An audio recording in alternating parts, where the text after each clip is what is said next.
especially if you get a Hurricane, just absolutely shreds through teams. There's a huge amount of AoE teamfight damage here for FPX, so in the late game, certainly no slouchers, but bans on towards MilkyWay here with the Lee Sin gone, and now that Jack's taken off the board as well. Yeah, it's just these picks from jungle, which needs to buy a lot of space. It wouldn't surprise me to see him go for a Xin Zhao now, just again be someone who's pretty good at anti-dive, weirdly, because you kind of dive into him, you just kind of, if he's not the target, he then kind of gets to reach the person diving in and be a really big damage threat, pop that ultimate and be a temporary front line, which means that if NIP do go in with the Nocturne or the Ahri, they can kind of walk into a bit of a bulwark in this Xin Zhao in the jungle. He's hovering it, he locks it in, wants to be playing a bit of a front line now for his backline carries. That's pretty obvious on that side. NIP, now with the Jinx in the Zeri, it would make sense to go towards the Zyra Khan. What I will say, though, is that, again, if you get jumped by the Twitch and Twitch starts hitting you with a W, you know, to get that slow onto you, you do get your ult pop very, very quickly. You need to be very aware of where that Twitch is going to be. So it wouldn't surprise me if they do lock it in, but you have to pay respect to where this Twitch can pop up. Shanji going to go for this Renekton again. It's something we have consistently seen from him. And it's something that in the previous series, you and I weren't a particular fan of. Much more preferred him on the counter picks. Obviously on the blue side, there's only so much room to counter pick when the enemy team just doesn't pick their top laner. And we've got a Tristana as the final lock-in for that bottom lane alongside Photic. Aggression. Xioalaohu's going to go for his one trick. I really do like that Tristana coming in for Photic, because as I was saying with the Xayah, if you sit there and you get tagged by a Twitch W or something like that, you're popping your ult very, very easily. Now with Tristana, if Twitch jumps out at you, you jump at him and you splat the rap and you try your best to fire back with all guns blazing. So I like the aggression coming out of NRP's draft. I think that if FPX show in bad positions where Xioalaohu or Life are not there to save care, or Deokdam on their various carries, the ability to jump forwards, every single member of NIP is going to be gunning for the first person out of position, and they have the tools to do it. FPX, they need to start achieving vision control, use that to get Deokdam into the right place, and remove some of these big ultimates and maybe some of those lives of NIP members. I think a lot of this game is going to be on Deokdam, honestly, because Twitch, often a champion that can thrive in being in quote-unquote the wrong position, right, and catching people off guard. But he's up against a competition that is extremely good at punishing you for being in one of those compromised positions. Perhaps we'll see some situations where he ends up going 1-for-1. I don't know how he's going to play it, but I am excited to see it. Deokdam, in a game of main characters with MilkyWay and Rookie on the server, picks up Twitch and steals some of the limelight for himself. So, we did say that this game, this is where, really, a lot of the challenge begins in LPL. The difference between top 6 and the rest of the bracket was really pronounced in a regular season. Will that hold coming into playoffs proper? Well, we'll have to see on the Rift. But as things stand, FPX have come out with some more firepower and some more innovation to throw NIP for a loop. Let's see if it's going to be enough. FPX starting with quite an interesting composition. Xin Zhao for MilkyWay. But Rookie has that Ahri. It says a lot that you can interchange those names, doesn't it? Full dive here from the side of NIP, and you know it's going to be fun to watch. It's time to get into game number 1 of our 3rd round of LPL playoffs.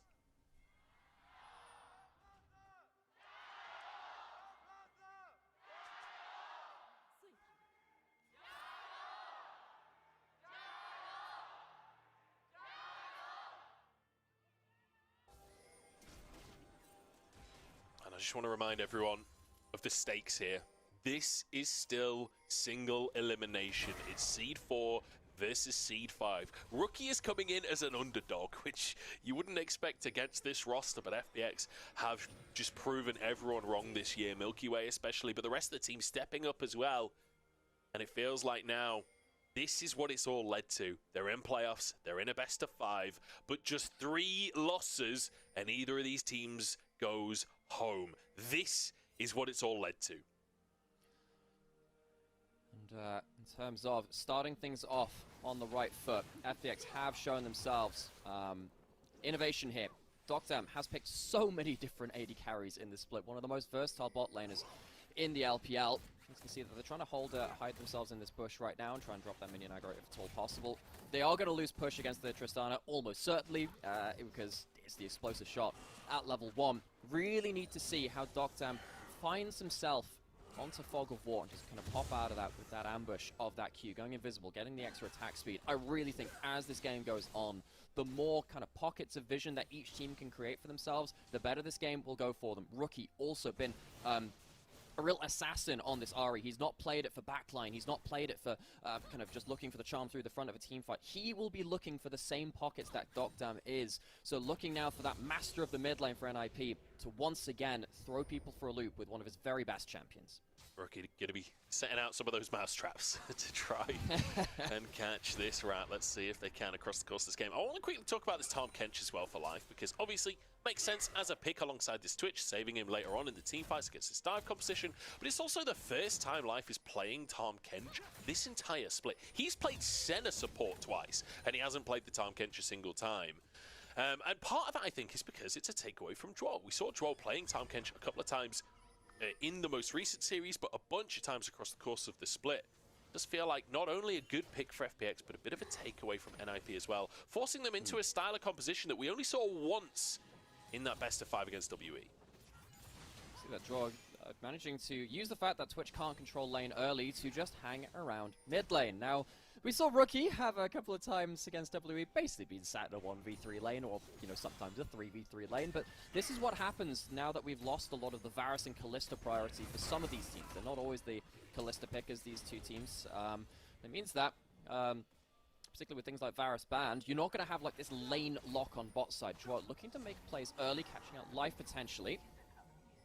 Bit of damage out from Aki, but there's not really that much follow-up. Deokdam charging into the mix as Aki the target. MilkyWay dives forward, exhaust, knock-up, damage is there, and first blood already. MilkyWay starting strong against NIP. How could we forget to talk about, in the early game, the jungler which starts things off? MilkyWay. Yeah, we can talk about a Twitch, we can talk about the mid-game assassinations. In the early game, MilkyWay is the assassin, and once again he finds himself into an early 3v2 on the bot side of the map, or rather a 3v3 rather, and Aki loses flash, loses his life, will now be slower to kind of get himself towards that level 6 as well, as he's been denied a little bit of that XP from that Scuttle Crab on the bot side. I'd imagine he's going to get the top side though, so he'll be recovering that one fine. But, you know, Zhuo, he's been really trying to make big plays in this early game, but it is just a knock-up onto the Tahm Kench. It's not a multi-person knock-up, and it's not while everyone else is following up. Whereas, when FPX go in, as they find the engage, all of the damage comes through very quickly. It's also just a weird play to make, right? Photic was still level 2 as they go in for that one. You know MilkyWay's going to be on the bottom side. You had a ward on his Raptors when he was taking them, so you know his pathing is matching you. I don't really see the angle that NIP saw themselves. Life could be in trouble, though. Maybe this is the angle. The follow-up on the next play. Zhuo grabs the kill with Ignite. Well, if it doesn't work the first time, try it again. A thumbs up from Photic, as he knows that was a good play in that one. Yeah, I mean, the thing about the Rakan is that you can make the play because you can get in and you can get out. And of course, against the Tahm Kench as well, you can get caught off guard by actually the amount of damage that Rakan has early, hitting those Qs early and hitting those Ws with Ignite involved, particularly with your engage range, can really, really help. So, grub snapping started on the top side of the map. Dragon not been the focus. It's been more about the fight step. It will be split. Oh no! Maybe 2 currently for NIP. Aki just slams up the emote, manages to just steal one of the grubs away, pretty much for free there. That was cheeky. That means MilkyWay walks away with just a singular grub.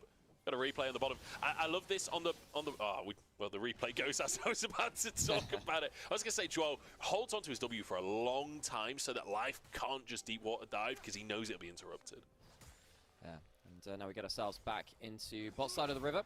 Dragon is up, of course. Rookie, important note. Big thing with Ahri players, has bought up the Dark Seal early. If there is early kill participation, and Ahri is likely to get kill participation if a fight starts, that means you can kind of start taking off even more with the extra AP in pocket. The triple tonic, you also have that extra ability to pop that tonic of Wrath, I think it is. Look, it's one of the tonics, the one which gives you extra damage. So really look now for NIP to pull the trigger decisively at the level 6 mark, get Rookie into the game. If he gets ahead of the game, Care and Deokdam need to position so differently.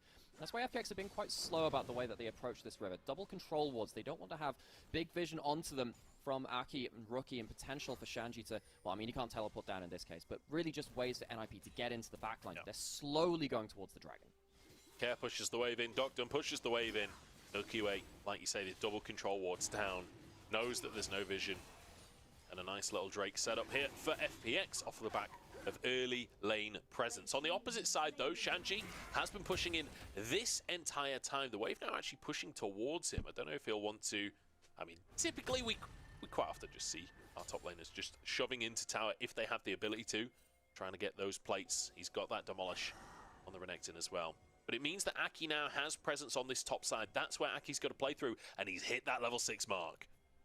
And now we have to see whether Shanji and Rookie can combo up with him. Right now, as it stands, if Aki goes forwards, of course, he won't win something like a straight 1v1. Not against the level 6 Xin Zhao. That one's a little bit hard in that sense. He can give it a good shot, but it does kind of feel like Q charged up. MilkyWay might be a little bit careful He's here. going for it, and he's got half of his health already. MilkyWay, the man of the moment, but Aki's taking him on in a 1v1, and he's winning it! He slays the legend, brings the stars out of the sky! Okay, you know what? I'm going to take the L on that one because MilkyWay takes the L. Aki straight 1v1. Maybe MilkyWay could have gone across to the Krugs at the top side, used the W to hop over the wall, but Aki had his ult to follow up and the lethal tempo fully stacked up. So, big moment there. Early kill for Aki, and that means that FPX lose control on the top side. 2 wards immediately put down onto the top side jungle of FPX, and that's going to start curtailing their ability to make a good job onto Care. Care, good. Flash, the shield comes out. The Empress Divide isn't enough. And Rookie finds a kill with the help of Zhuo. Oh, and he picks up 2 Dark Seal stacks. Doesn't even need a team fight. Just finds it himself. Charm onto the Azir. We did say, look, you know, the Azir, it's okay into the Ahri, but it's not quite the same level of laning phase as other mages into that champion. Rookie abuses that. He has been a laning specialist. Great stats from him across the split so far. And another great kill for him. It's just permanent fighting in this game as Photic is exhausted. Deokdam flashes forward. It means he's knocked up, but Photic is solo. Deokdam solo. One more auto, but the rat escapes. And life now chasing that poison on the floor. Photic gets around it. Oh, everybody's solo, but nobody quite goes down. Oh my word, Zhuo. I think he missed a Q in there. I think if he hits a Q, he kills Deokdam. Just can't quite land that one skill shot. Deokdam lives to tell another tale, I suppose. MilkyWay on bot side has flash, potentially could force something there, but NIP are wise to that one. They don't overstay. They're going to get themselves a reset. So, with all of this permanent fighting, I really want to, again, focus on something that we highlighted a lot between NIP and W, which is how many wards have left over from the other side of the team. Because you know that MilkyWay won't be in mid lane, it's very easy for you to jump forward like this. Lands a great charm, has the ignite from Zhuo as well. I mean, Ahri doesn't bring ignite in this game, it's always going to be that teleport, but with the extra help from the support, an easy kill. Gets Rookie unlocked from lane on arguably his best champion.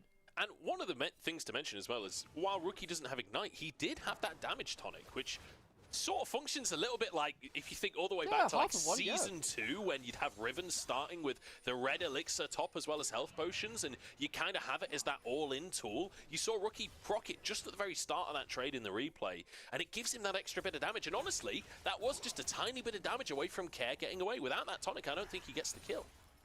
It's one of those thin margins of error, and you really need to play those if you are playing snowball champions. You look at NIP's draft, it is a snowbally draft. If they do get ahead of the game, this game gets very hard for FPX. It's going to be a lot of work from Life and Xioalaohu to make sure their carries aren't just continually getting feasted on by NIP. Problem is, it's too early in the game for FPX to move away from 3 lanes. Now, we do have Grubs going off the side of NIP. That's going to be a problem too, because NIP, they can split the map as wide as they want, and they can have Aki or Rookie or Zhuo roaming to one play from that after pushing out lanes. So already, giving over an early lead like this to NIP, FPX need to be very careful about how they play the next 3, 4, 5 minutes and make sure that the next round of ultimates from NIP doesn't just explode them and lead to these 5 Grubs taking a full tower. See if they can get those opportunities. NIP, though, this has been a class early game so far from them. It feels like they've read what MilkyWay wanted to do. Feels like Rookie has been playing well. I mean, Aki getting a solo kill on MilkyWay. It's all led to a 2,000 gold lead. And like you say, 5 Grubs to work with as well. When Shanji's had prio top this whole time, Rookie has been working well in that mid lane as well, getting advantages against Care. And you got to remember as well that this is Care, like, with Azir being unavailable for half the split, Azir is still Care's most picked champion. At 11 picks, the next one is Nico at 6. Like, it's still almost double as much Azir as any other champion for Care across the course of this split, with Azir not even being available for half of it. So it says a lot about how much comfort he gets from this Azir pick. It's still rookie's Ahri though. It doesn't matter how comfortable he is, he's still falling behind. I am actually very surprised that the Ahri was let through without a choice counter coming in from Care. You know, the Azir, it's one of those picks where you say, I will eventually outscale you if you don't make big plays. It's rookie. He's going to make big plays, so we need to keep an eye on that one. Care, eventually, we'll get to the point where he'll take over in terms of damage per, damage per second. That's definitely going to be the case. But no, rookie's going to come back with Malignant's first item built up. Very ready to accelerate the game. One of the most important things to do with a composition like this. Dragon started up, multiple angles being hovered over here from NIP. FPX needs to be very careful about the battle lines. For this one, Rookie stepping forwards. First items on all junglers, mids, and AD carries. Aki pops the ultimate. Rookie dives in as well. Double knockup is there. And MilkyWay's gone again. NIP, a masterclass of an early game, but Care wants to make a stop to it. Photic, none of it, dives on in to get into the action, but a TP now coming on through. Xioalaohu joins into the mix, but Shanji's beating him to the punch. It's the top lane difference here as Shanji now has gone too far. Rookie with a charm denies any kind of escape from Xioalaohu. One more auto is not quite enough. The solo laners get away, but NIP, they're demolishing FPX. Oh man, NIP, their early games have been truly destructive when they find their angles. Gotta say on the other side though, FPX, I mean, we're calling it out pretty comprehensively here on cast. You need to be careful of the next round of ultimates leading into this fight. They group up, they get a recall from the top laner, but he's not there for the fight. A miscommunication. MilkyWay can't be the front line, dies before he gets to pop his ult as well. The early damage coming in from Ahri, who's already started Snowball, means that you can't play around your front liners easily. They are evaporated before you can play things through correctly. And even after this point, they overstep yet again. Not a great team fight from FPX, despite the fact that we've been talking about as a full, comprehensive team. This one's a pretty slept-walked fight, really. They just kind of knew this would happen, I feel. FPX being challenged here. And now, we're in game number 1, but we already have to talk about tenacity. We have to talk about, I'm not talking about the statistic here, I'm talking about the ability to make things happen in a game you're losing. Well, Photic and Zhuo certainly want to make things happen. But MilkyWay has been a player that's been able to get back into games from behind. But typically that's been his team being behind, as opposed to him being behind individually. So far, Aki's had his number. Maybe Shanji's got Care's number as well. He messed up the dash and has to use his ultimate to keep himself from dying to Shanji. Care, not a great first game. Really don't know what this Azir is going to do now that they have to play on side lanes and, blowing ults like that. It's going to be a big issue. And, the problem with losing this Dragon fight so comprehensively from the side of FPX is that you have so much vision in your jungle that FPX cannot play safely like this. They're just going to die if they know Care's got no ultimate. Forces the flash out from him. Costs Zhuo's flash, and now life is moving over as well. MilkyWay's here. Deokdam stealthing into the area, but they decide not to pull the trigger in the end. Oh man, you know what? Super clutch from MilkyWay. He didn't have a great last team fight, but that double knockback from that ultimate stops Shanji and Zhuo getting onto that prime target. It means that FPX don't end up getting smashed through that bot side of the map. FPX very nearly turned that around to a big macro play too. As soon as that play happened, you saw Deokdam running down with the ambush as well on the Twitch. One of the things about champions like Twitch, I guess this also applies to, Zeri and Kai'Sa more visibly, but Twitch moves across the map really quickly when he starts popping his Q. So if FPX can get themselves like a big turnaround play like that, where Deokdam can turn up to the play first, NIP, despite the fact they have great power right now, need to be aware of that. They certainly do, but I will say, for NIP, they've been doing a good job on that awareness so far. Like, MilkyWay spent a lot of the early game down towards that bottom lane. Photic and Zhuo played very respectfully. Despite being on Rakan Tristana, they played very respectfully of the potential ganks from MilkyWay, and we see Shanji and Zhuo in a similar position there, escaping before the answer could come through. And Aki has been the benefactor of all of that. The fact that he was able to get 5 grubs in the early game, the fact that he just waltzes in and takes the Herald as well, like, it does feel like NIP have respected this bot side pressure from FPX and have been getting so much elsewhere on the map in the meantime. And one of those things in terms of getting stuff on the map. And again, it's not like the most like flashy part of it. It's that ward right there from Zhuo. It's walking into the enemy jungle and saying, well, by the time Twitch starts pressing Q, we know where he is. It's the big thing about Twitch and Evelynn. I mean, funnily enough, both those champions were meta all the way back 10 years ago. Xioalaohu, who tries to get a big play here, gets the drag back. It's a big pick onto Zhuo. That's the engage tool for NIP. Herald comes in the mid lane, but will not finish the tower. Potential opportunity here because Care is up top. Oh, TP coming out from Shanji. Rookie's on his way to the top side as well. Care, you've got to get out of dodge, but he's got no tower to get to. Ultimate already used, but Rookie's coming. They're fighting mid lane. His ultimate, and in the meantime, Deokdam's gone down. Charm lands as well as Care falls at the top side. NIP strike back. Despite the fact that this was an initial pick from FunPlus Phoenix, they can't secure the map again. They need to be so careful of these ultimates, and they're being disrespectful. Care, Deokdam, not for the first time, making some individual oopsies in this one. And NIP pounce yet again. Now 3 kills on Rookie's Ahri, 7 stacks on the Darksteel. He's effectively getting to the point where he's going to have a free needlessly large rod in inventory because he's bought up this very cheap item in the early game and has been the beneficiary of that one. Now NIP walking towards Xioalaohu on the bot side. There's no real ability to bail him out here, I don't think. What a Nocturne comp's good at, it's catching people out in the side lane. What a Xioalaohu and Care doing, getting caught out on the side lane time and time again. FPX are being picked apart. And this is as Dragon spawns as well, so it's not even like FPX have a cross-map for an objective. Of course, it wouldn't even be a cross-map. It would be on the same side of it. FPX have been really sucker-punched by this one. I feel like they've not respected the combo enough. Another charm in mid lane. Rookie pulls that ultimate, and again, just continually going forward and shunking out. Now there's no way that FPX can defend their mid lane turret, you have to imagine.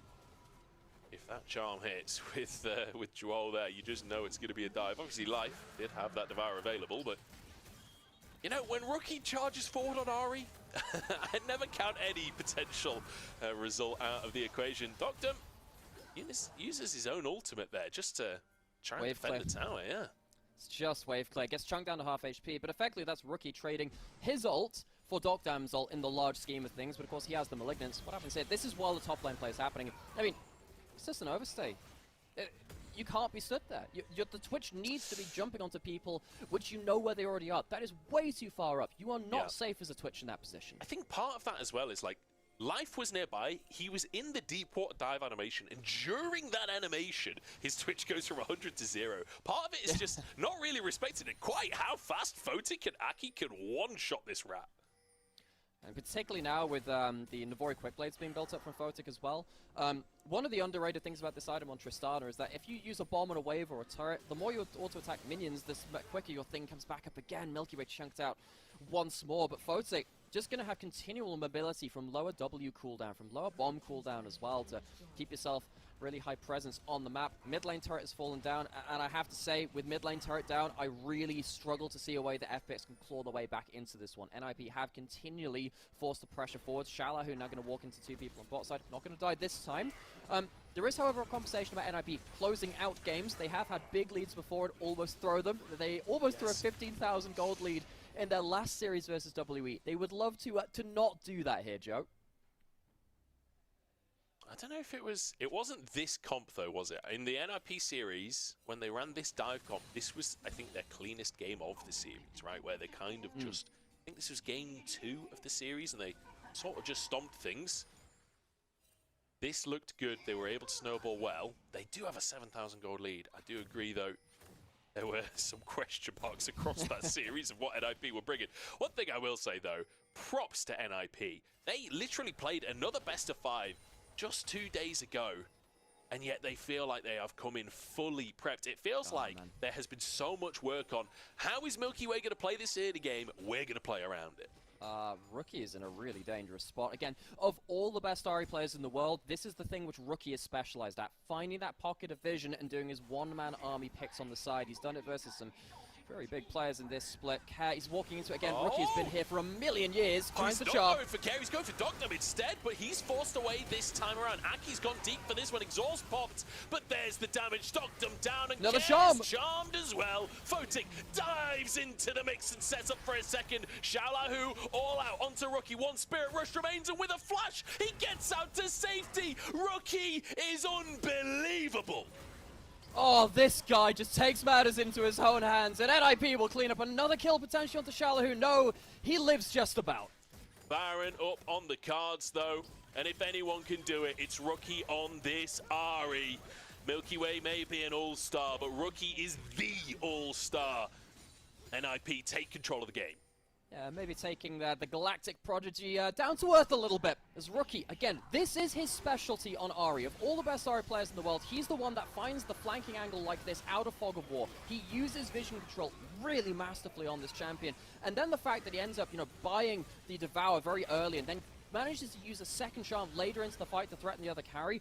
What do you do against this guy on this champion? I really feel like the Ahri has to be banned away from him the rest of this series. There is a reason it was permanently banned against WE.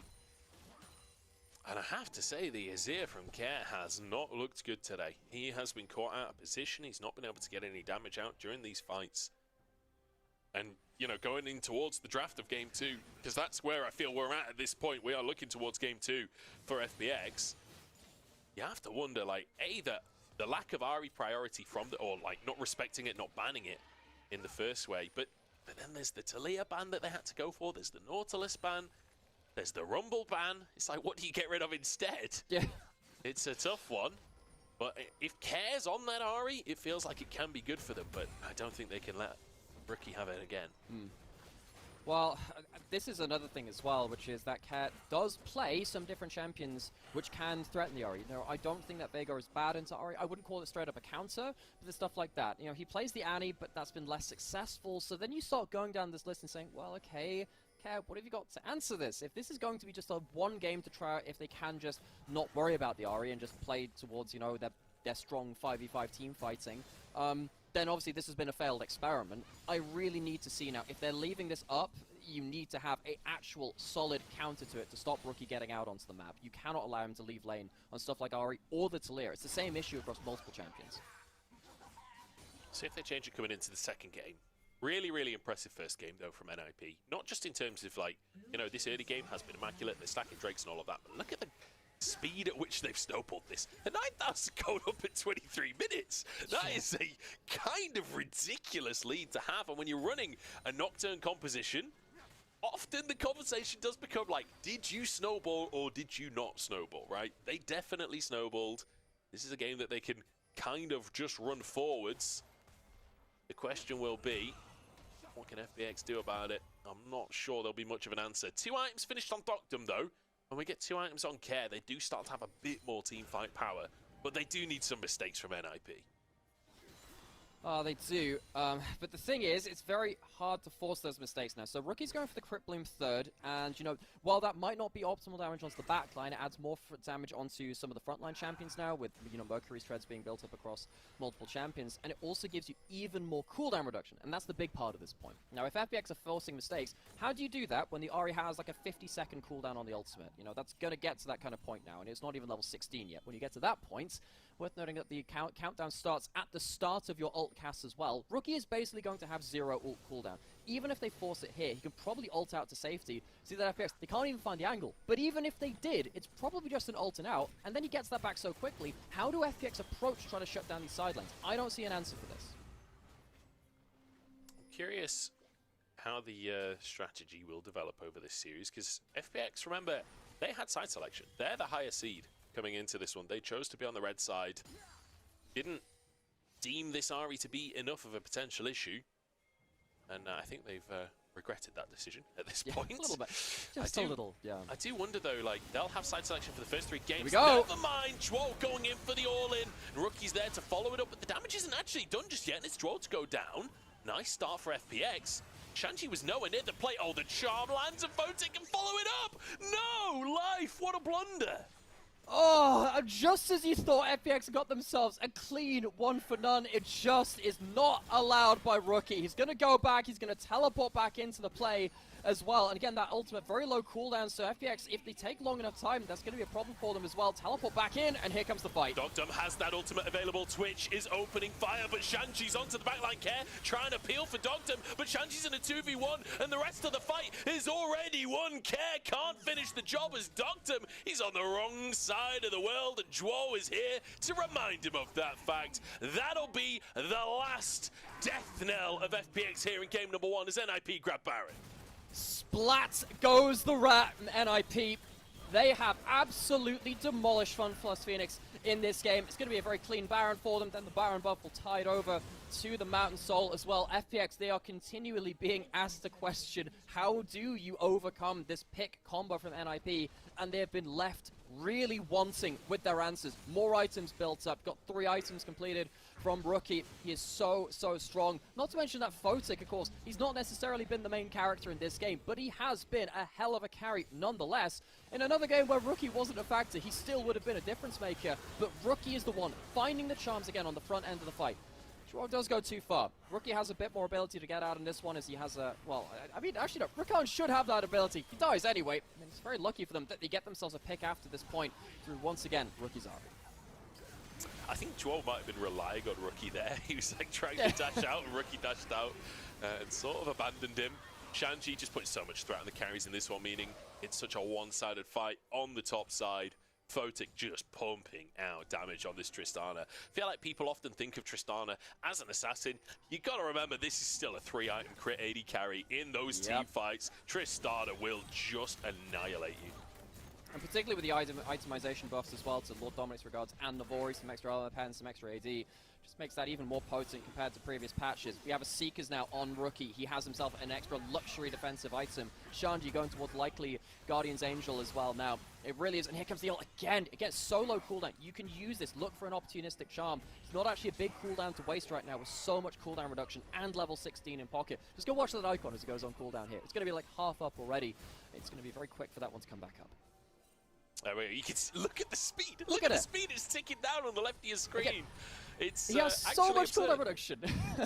It's already half gone. I mean, that's got to be, what, like a 20-second cooldown? That is absurd. And now Care almost gets one-shot life, saves him. Photic's Buster Shot very close to doing the job there. But that's going to open up this mid inhib now. Rookie has that ultimate available again and just dives on in. Everything's on cooldown now for FPX. And it means there's not really any way for them to deny this dive. Shanji happy to be the front line. There's Xioalaohu who is cut down where he stands. And NIP, what an entrance into this series. After a dicey best-of-5 versus WE, they come in against FPX and they show FPX what they are made of. Game number 1 ending in a quadra kill for Photic. Domination from NIP. We said it might take some Phoenix fire to forge this team. And it looks like the iron is at melting point right now, reforging themselves. NIP, I really love how they played out the snowball of this game. There were no worries about not closing out that game, which we've had with some other compositions where they've had dive comps but couldn't quite close things off. And so much of this comes down to how Rookie plays this Ari. He just finds such a good pace to play the game. He finds the plays at the right moment. He's not over-forcing it like some other Aris do. He's not being too passive like some other Aris do, where you're waiting for other people to start the play. He finds things on the right timing. He's very rarely caught out, and it really felt like FPX cannot let this go through again. He's just too damn good at the pick. I'll be amazed if he gets Ari again this series, honestly, after that performance. Aki as well. Phenomenal performance on that Nocturne. Across the board, NIP impressing in our first game. This is single elimination at this point, remember. Loser of this series goes home, and FPX have to fight back in game number 2 right after this break.